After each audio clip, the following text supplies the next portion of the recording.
Hey everyone, Tim the Collect Jurassic back with another huge Mattel Jurassic World Chaos Theory toy unboxing. I have a ton more figures to check out here, including the Kenji Moto Chase Pack, which I'm very excited about because we get an all-new Kenji figure along with some other cool stuff. We have the full lineup of Strike Attacks here, Chasmosaurus, Dilophosaurus, Gastonia, and Monolophosaurus, as well as the gigantic trackers, the Bajadasaurus, and the Mupasaurus, or I think that's what it's called. Yeah, Mapusaurus, however you want to pronounce it, right? That's how we roll on this channel. So really excited to check out, unbox, review each one of these. I'll be doing some comparisons, like Dilophosaurus here to the previous version of the figure, Kenji to other Chaos Theory figures, I guess, as well as his Camp Cretaceous Kenji appearance. I have all those figures pulled, ready to do comparisons, so this should be a really fun, informative one. So please join me as I go and, yeah, unbox all these awesome Chaos Theory toys. So let's go ahead and jump right in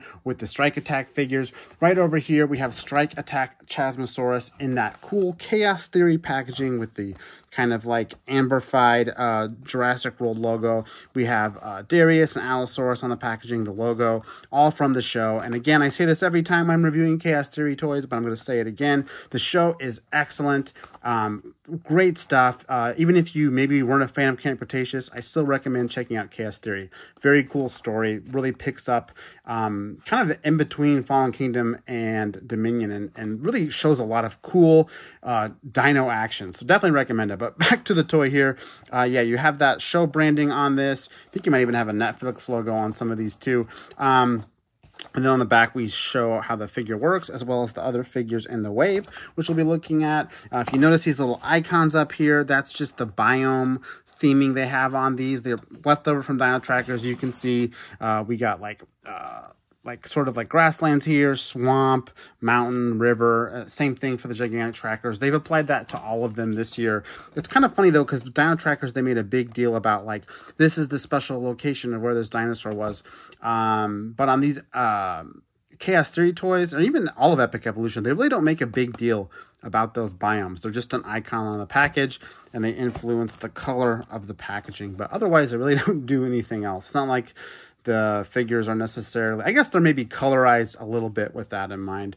If you think of Gastonia here in the mountains and the snow, he kind of looks like that. But anyway, I digress. Let's get this figure out and talk about it. Chasmosaurus is a cool one because it's one of those species that Kenner and Hasbro did back in the day for Lost World, the Chasmosaurus figure, which I wish I had on hand to do a little quick comparison. Was one of my favorite vintage Ceratopsian figures, and now Mattel has taken on the species. So here it is in hand, the Chasmosaurus figure. You can see it's got a very simple paint application, right? We have like sort of a lighter, dustier color for the main body, and as well as the legs. And we also have this like pinkish red splash on the back that comes up into the head. Then you have some really cool dark markings on the crest. As far as paint goes, we got a little bit of paint on the what I would call the, I guess, the beak of the dinosaur, as well as some paint on these main horns, but no paint on the frill horns, which is a little, it leaves me wanting a little bit, especially when some of the other Ceratopsian figures have all that nice paint on these frills. But otherwise, you know, paint-wise, I think this gets the job done, even if it's a little simple. Looks like a really nice sculpt. Little view of like the rib cage there, some wrinkles, sort of has a pebbly skin texture too. So right up there, there's some crisp detail as close as you get to the sculpt. And the face looks nice too. One thing that really reminds me of this bigger, longer crest is the Pentriceratops. A great Mattel figure, a much bigger Mattel figure, but you can see these guys have a very similar long crest, right? This guy obviously is doing a lot more with his crest, but it's interesting how they have the same, I guess, tall frill, right? Mattel's done a lot of cool Ceratopsians. I'm not going to get them all out. We're all familiar with Triceratops, but I thought I'd grab a couple more in this size. Cosmoceratops and Zuniceratops. You can see just sort of the, I would say, diversity that we have in Mattel Jurassic figures. I mean, they could have just made endless Triceratopses, but this is just a glimpse of some of the Ceratopsians you can get here. I'd love to do a video one day that we show them all, because there's Diabloceratops. Of course, there's lots of different Triceratops. There's, I think there's I'm trying to remember the one that came with the recent vehicle. It's not Zuniceratops, but it's another one. So there's just so many different species they've done. They've done, of course, Pachyrhinosaurus and Sinoceratops. So the list goes on. So Chasmosaurus is the latest sort of ceratopsian for them to add. I don't know how many more species they have left, honestly, to do for ceratopsians, but Chasmo is long overdue. I really hope they do a paint deco that is inspired by those Kenner figures. And then his action features, pretty much expected. It's the classic head charge, works really smooth. Nothing too fancy about it. Then he's got the scan tag back here, which pulls up and blends in nicely. So there's your scan tag for anybody that wants it. Otherwise, it pops right in. And yeah, that's Cosmoceratops. Very nice. Next up, we have the Dilophosaurus. Again, same packaging here. I'm going to dive right into this one because this is actually not a new figure, technically. Very similar to a figure we got previously. In fact, this one has, just like the one previously, has a little extra packaging protection to get it out, which is not easy to reach the way they... there we go. So let me just snip this second tab here, and yeah. Dilophosaurus comes out. So Dilophosaurus is obviously a classic Jurassic species, right? No one's going to argue with me there. And this paint application is very much done in the vein of that classic Jurassic green. It is missing some of those white lines, but for all intents and purposes, it looks like it should. It looks like a Jurassic Park Dilophosaurus, and it has a really cool action feature, of course, which is the signature frill and the mouth opening. It's also very snappy. You literally just press up on the tail and the frill comes up and the mouth opens and you get that classic spitting action. Nice little painted mouth there with the tongue and the teeth. You got the eyes on each side, piercing little Dilophosaurus eyes. It's a, you know, and it's got that really brightly colored frill. But if you're looking at this figure and thinking, ooh, this is very familiar, you're right. There was a Legacy Collection figure that came out late last year, a little bit harder to find, that's very similar to this figure. Even at first blush, they look almost identical. They have the same greens, the same green tones, but the big difference is the frill color. So the Legacy Collection release, they actually used orange plastic to use for that frill. And then they painted on top of that, whereas this latest release looks more or less the same, but then you look at the back frill and it's the same green as the figure itself. So as far as determining which one's better, I mean, that's truly going to be sort of your own opinion. I kind of like having the orange frill. I think that color on the frill pops a little bit more with that orange backing plastic, but I kind of like the green one too. Hey, he's staying open for a second. That's interesting.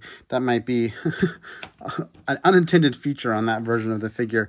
But this guy's got that green fill, right? And I feel like on one hand, it kind of blends in with the figure in a way that makes more sense. Like if it was a real animal, the skin would be the same color, right? Just the coloration would be different, but you'd expect the animal to have green skin behind it. So, I mean, it's kind of like headcanon if you think one looks better than the other. I will say that even the way the frills are printed, since they're on different plastic, this one looks a little more vibrant against the green, whereas the orange itself pops the whole frill. So really, again, it's in the eye of the beholder here. Why can't I get this guy to close? His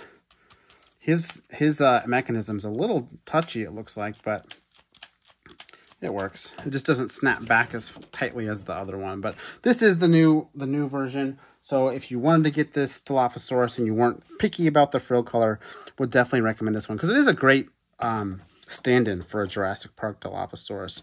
And yeah, I mean, sculpt-wise, it looks great. It's really nice. And again, that play feature is super snappy. Its scan tag is actually a huge door on the back. So you can see there, that's even going to be a different scan tag than the one I just showed because it's a unique figure here. But yeah, it literally is a door that folds down and back, and then you shut it. So that is the green frilled Dilophosaurus in that sort of attacking pose. I love this paint coloration, except he is very much kneeled down. I'd love to get one that was, you know, maybe standing up with its head down that had the same action features, but he still looks cool in his little crouched, ready to pounce pose too. So that's Dilophosaurus. Moving on to Gastonia. I'm going to take out my spacers here.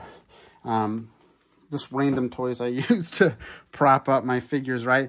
This is Gastonia here, a new Ankylosaur from Mattel. All new species again, so similar to Chasmosaurus.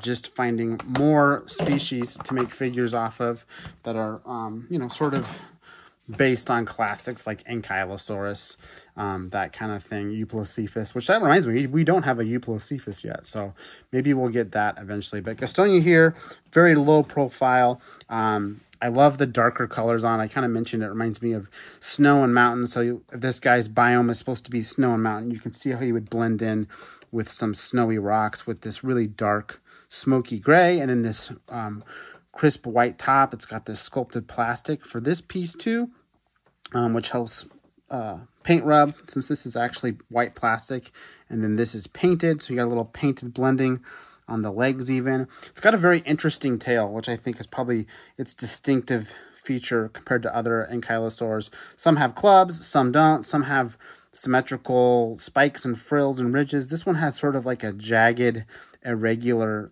take on its horns. Some are smaller, some are bigger. It's different on each side, so that's kind of interesting.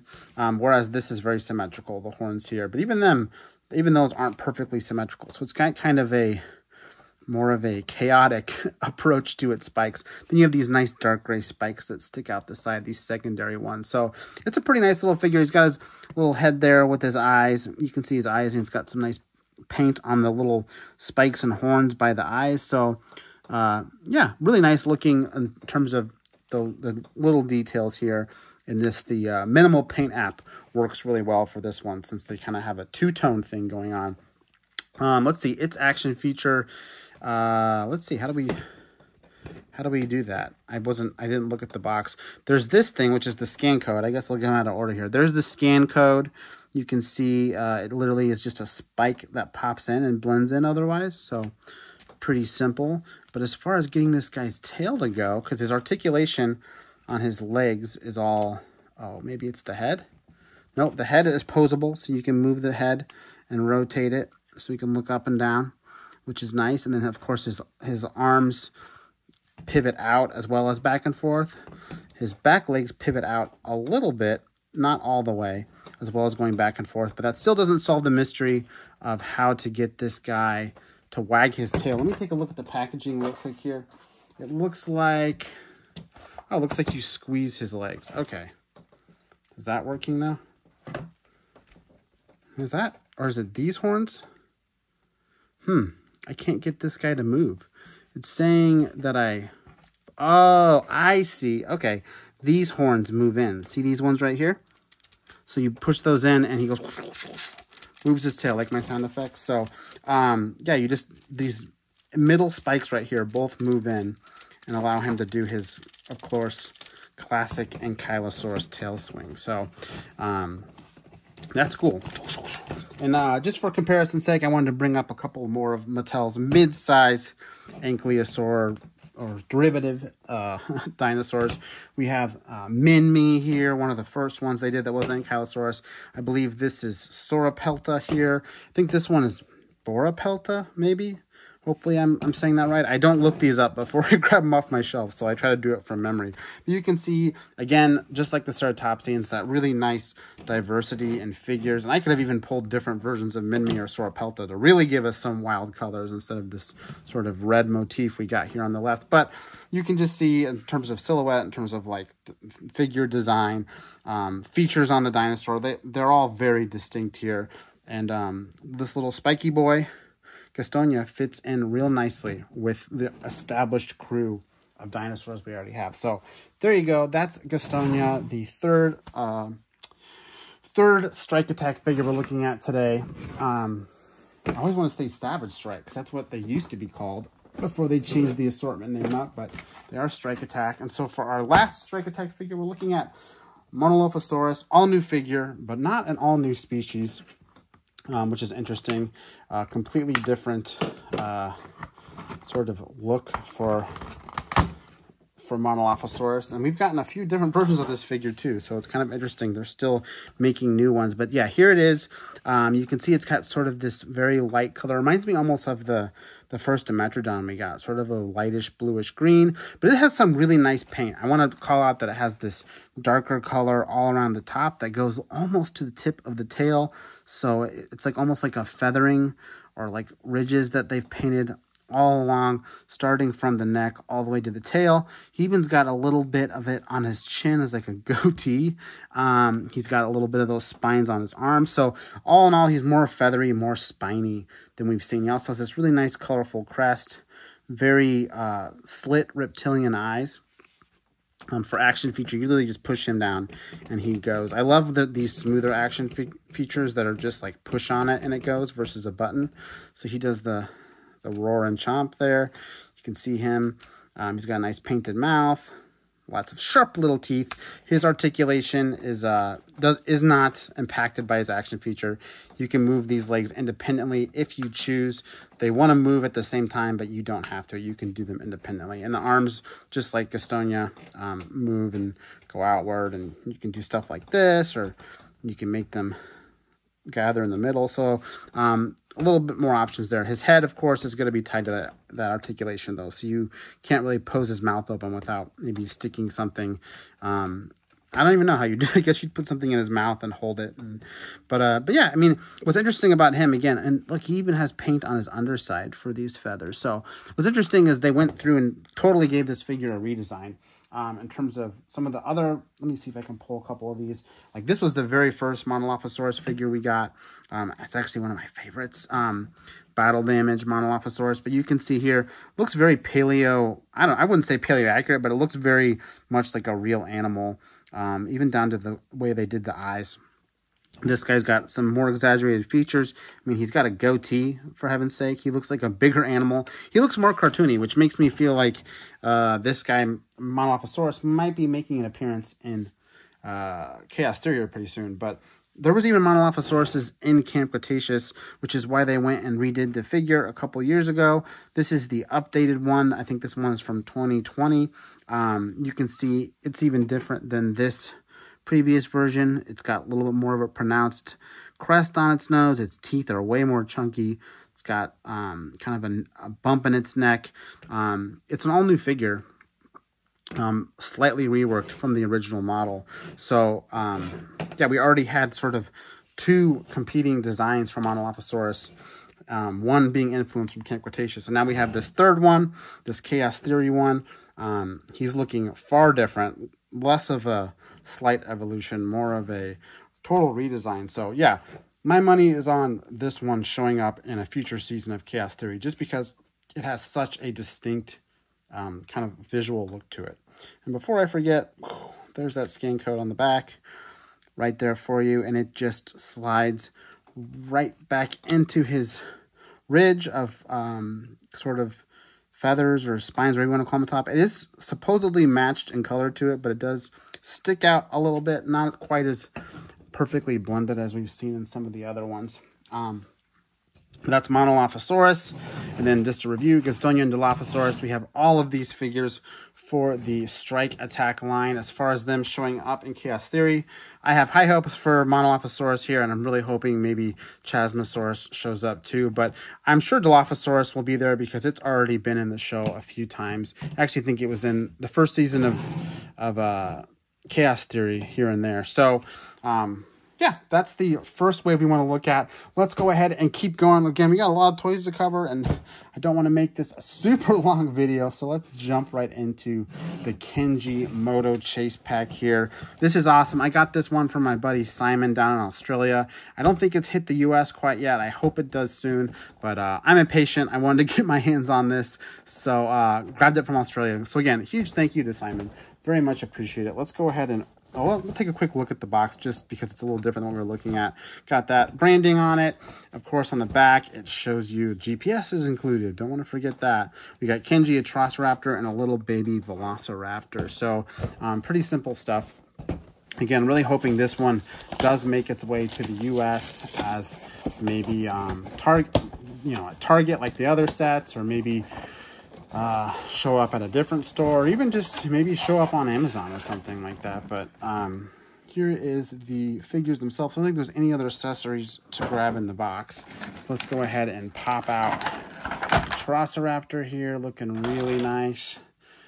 Pop out this little, oh, looking really nice, but not wanting to stand right. Get him so he's balanced. Pop out this little baby raptor. Oh, he's tiny. And then we'll pop out this GPS. Do not want to lose this. This thing is incredibly small. They have it taped in here, which means it's that much harder for me to fish out here. I think I almost got it though. All right. Yeah, don't want to lose this one. This is a tiny piece. I like them having accessories, but oh my gosh, this is like smaller than my pinky nail. So you really got to keep track of this stuff. Even on my shelves, I try to put that stuff where I know it won't fall off and get lost forever. And we have this motorcycle here, which is really cool. And then Kenji himself with his little mop haircut, looking great. So let's go ahead and dive right into this set. Lots of cool stuff to take in. Let me get him standing up here if I can. So we got Kenji here, his baby raptor, his little GPS. But let's take a look at the first thing here, a Triceratops. I'm curious. Sorry, I gotta grab that box. They just call it a Triceratops on the box, but it is a Triceratops Pantera. At least it has the same paint coloration as the one in Dominion, but now it's standing up, which is cool because the previous version of this figure we had, it was in a crouching position, which I'll get to the comparisons here. Really nice articulation on this with the ball joint neck that lets a Triceratops look behind and up and down and all that stuff. We have the jaw that's articulated, of course, opens and closes. It looks like a really nice, you know, very crisp paint job on the face with the coloration around the eyes. And then you have sort of a lighter color blending into the body that blends into the casted plastic of the arms. So you see the arms are a different color plastic than the rest of the body, but they've blended it in with that, that belly paint. And then we have the stripes that go down into the tail. Basically just like Pantera with some limited paint striping down the side, but otherwise a pretty simple looking creature. But you can do lots of cool poses with this one just because of that articulation, calling for another one, all that good stuff. It's the same exact mold as the kind of base Triceratops figure. Here's Tiger from another Camp Cretaceous set. So you can see here we now have Tiger and Pantera as they appear in Chaos Theory. They are identical figures. Only difference between them is the paint, but it's cool to have them both standing now because, like I said, previous version of Pantera, the only version we had, it came out a couple different packs, was a crouching version, which I have here. You can see he's a little more vibrantly colored than this new KS3 one, which is to be expected. I feel like all of the colors on the KS3 ones are a little more muted, which is funny because it's a cartoon or an animated series. This is based on the movie, but this one from the show is feeling a little more natural looking because of the toned down colors. But there's meant to be the same dinosaur. I did notice this one has the stripes that go down its side, whereas this one doesn't. I am missing those a little bit here. His body does look a little barren, but otherwise, yeah, really cool Triceratops figure we got here. Again, a nice standing version of Pantera that we didn't have before because of that crouching. So, and with any luck, I know there's another Triceratops Ghost coming out with one of the figure packs, which I'm hoping to look at here soon on the channel. So soon we might have the full Triceratops wave as they appeared in the first season. Red was not in the first season. We have Ghost, Pantera, Red, and Tiger, and yeah, no Red in the first season, but hopefully he'll be coming soon. So that's the Triceratops. Speaking of dinosaurs, we also have this funny little baby Velociraptor, which I think is great because I don't necessarily remember any baby Velociraptors in that first season, but he's cool. He's just green, but he's got little painted eyes. They actually painted them on the right spot, so he looks nice. Just a neutral baby raptor, not blue or anything, which also makes him cool. What's funny is they have other raptor hatchlings they could have chosen. I mean, there's the ones from 93 Classic. But yeah, they went with this one, which if you think this is familiar, it's the same sculpt as Baby Blue from the Fallen Kingdom toy line. Literally the same raptor. So you could pretend this one was one of the other raptor squads, I guess. But yeah, we get this nice little baby raptor. No articulation or anything, but he's still a cute little guy with minimal paint. So get a nice baby raptor, I guess, maybe when the crew is breaching the DFW facility. Maybe they ran across a baby or something and it was just happened off screen. But next up, let's go ahead and look at Kenji and his little GPS here. You can see this little tiny walkie-talkie. Whew. Very small. It's got a little screen printed graphic on it though, of like a map of some sort with a little sort of grid. But otherwise, I'm going to be very careful with this because I do not want to lose it. But looks like he can hold it pretty well in his hand if he wants. Kenji, that is. So he holds in his hand, but we're going to keep his hands free because he's going to be riding this motorcycle here any second. So here's the Kenji figure. Really nice paint on this one. We have the blue jacket with the hood. It's kind of interesting. It's like a rubber jacket with different plastic than the hood, but kind of helps his layered outfit, I guess, pop a little more because it's the same in front. This soft blue over this other green color. It makes it look like he's wearing a shirt, a hoodie, and then a jacket on top of that. And then he's got pants that have a really nice sort of almost denim or corduroy ridge on it. But the effect from far away is they look like jeans, which is cool. Then he's got his shoes. I can't help but notice his shoes aren't like the ones he has in Chaos Theory that are like mountain climbing gripper shoes. But they are just shoes, so I'm not too worried about the accuracy there. And then his face, he looks like Kenji from the show, 100%. He's got that moppy haircut. His as far as articulation goes, of course, his head's going to move.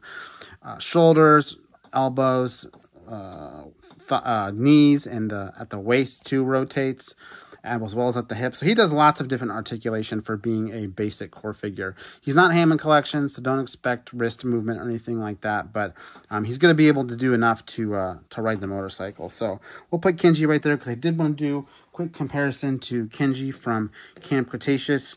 You can see here the two figures, both meant to be Kenji. One younger Kenji, one more grown up. Still has that same color story of the blues. He maybe gained an inch or two in height, relatively speaking, but these figures are very much the same size. It's not. He was always tall in the show, so in the Camp Cretaceous, I should say. So he's only grown a little bit since then. So has his action figure, but yeah, that's the two Kenjis next to each other, spanning both shows. As far as how Kenji looks next to his other Chaos Theory crew, we of course have Darius here from one of the other story pack sets I've looked at, and Ben as well. So now I have the three bros from Chaos Theory. I'm just missing the girls now, Sammy and Yaz. Should have Yaz here pretty soon. There's no Sammy figure they've revealed yet, but I'm hoping that's coming down the pipe. And then of course, maybe Brooklyn. We'll see. I don't want to talk too much about Brooklyn because I know some of you out there still probably haven't watched the show. But at least now we have all three dudes from Chaos Theory in the collection, right? And Kenji isn't just, not just exciting because he's a human figure. He also comes with a motorcycle, which is awesome because that is in the show. And he does ride this as he should. Put his little hands on the handles, and then yeah, he just sits on it and goes. So has a little kickstand here, I think, that I can maybe push out.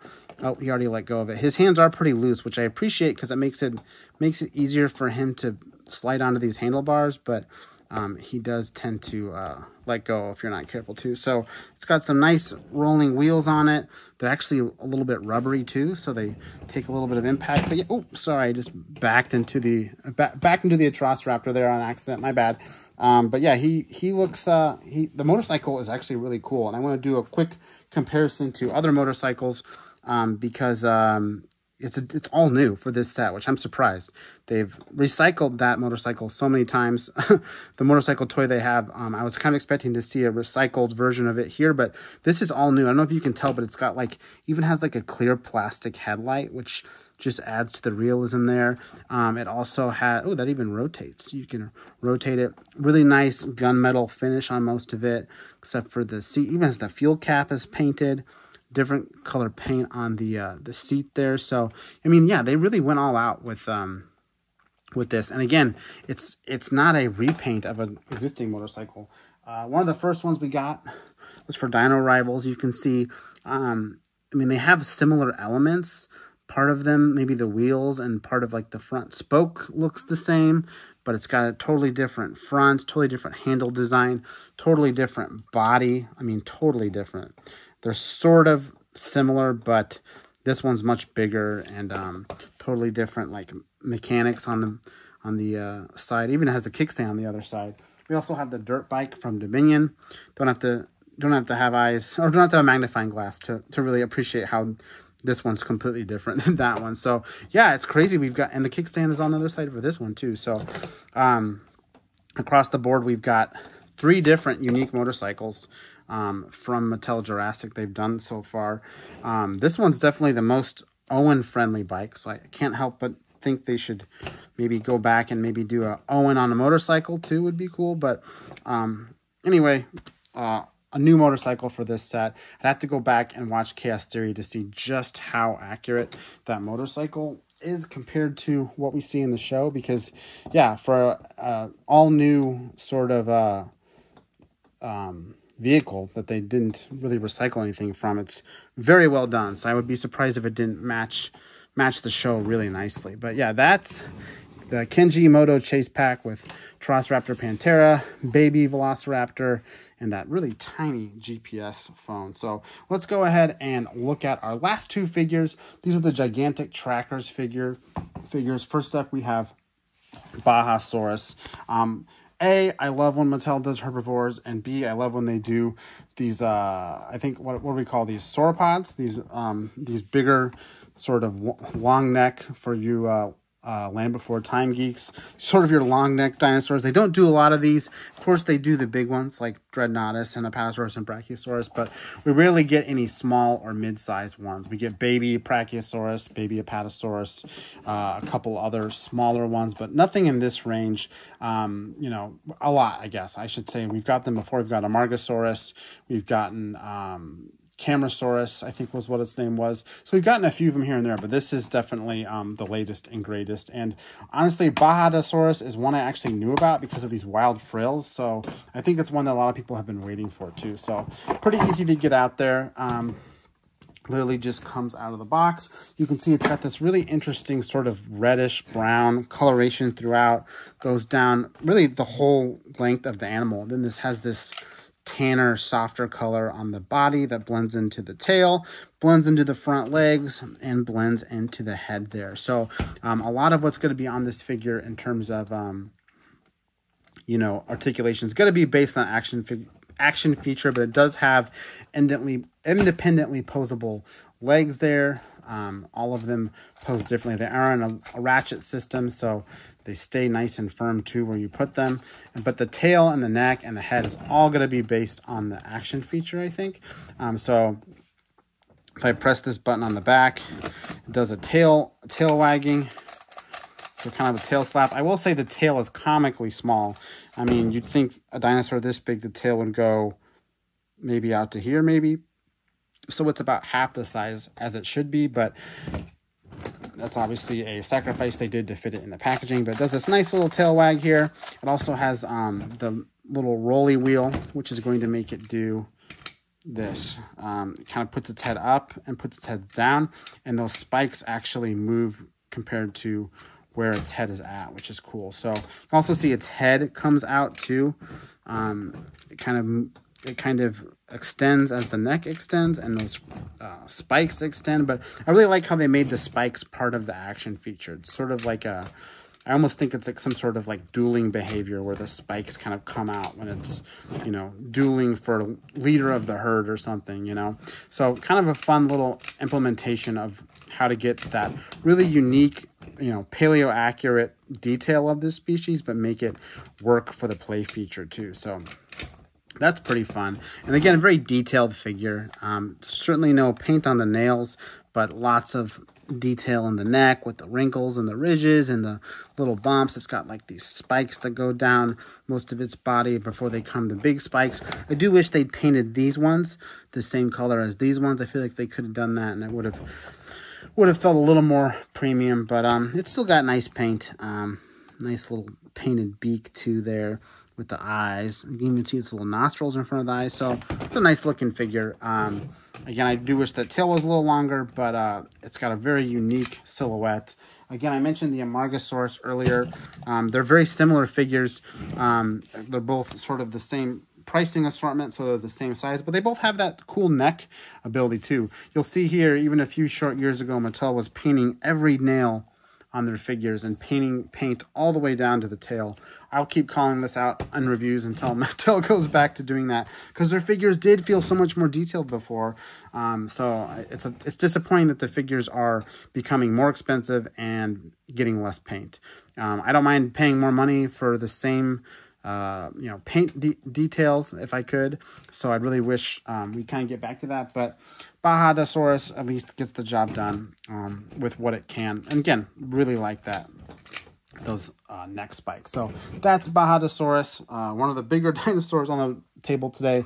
And last but not least, we have Mapusaurus here, an all-new mid-sized carnivore. We have so many of these guys, but Mapusaurus was one I hadn't heard of, and he certainly looks distinct from some of the other ones we've had too. I mean, we started out with, Albertosaurus, then we got a Syax, let's see, Tarbosaurus, I'm trying to think of some other ones, Yangchuanosaurus. I mean, we've got so many of these sort of like mid-range carnivores, mid-range sauropods, or theropods rather.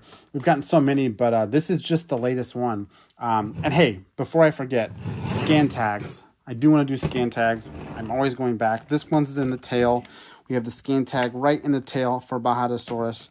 Just pops right in, otherwise blends in. They blend in so well sometimes that I forget that they're there, all right? And then, of course, Atrociraptor. Didn't want to forget that one from the last set we unboxed. So there you go for Atrociraptor. Sorry about forgetting those, but I did not want to forget and have to cut them into the end here. But yeah, back to Mapusaurus. Look, he's got painted toe claws. So they do that at sometimes, I guess, when it's really obvious. But I love the coloration of this guy. It's subtle, but there's almost two tones in the darker colors of his face. So that looks really slick. And just the contrast of the dark and light looks really cool. Kind of reminds me of like Series 2 Jurassic T-Rex even a little bit, with that contrasting light and dark. Really cool detail too. He's got very pebbly, scaly skin. Almost reminds me of holding a snake. You can see how the paint wash kind of brought out some of those details too on the legs. Big, thick ridges on the front of his knees down to his feet. So really cool detail there. I love his big, bulky face too.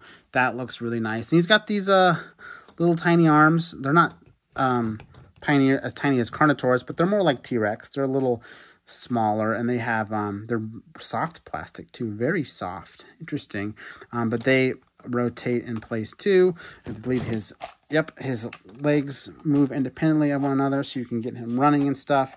And then the rest of articulation is going to be tied up in the action feature. No tail articulation, but I gotta call out this nice paint all the way to the tip of the tail. Just a much more painted figure than Amargasaurus over here. So a little cooler looking in my opinion.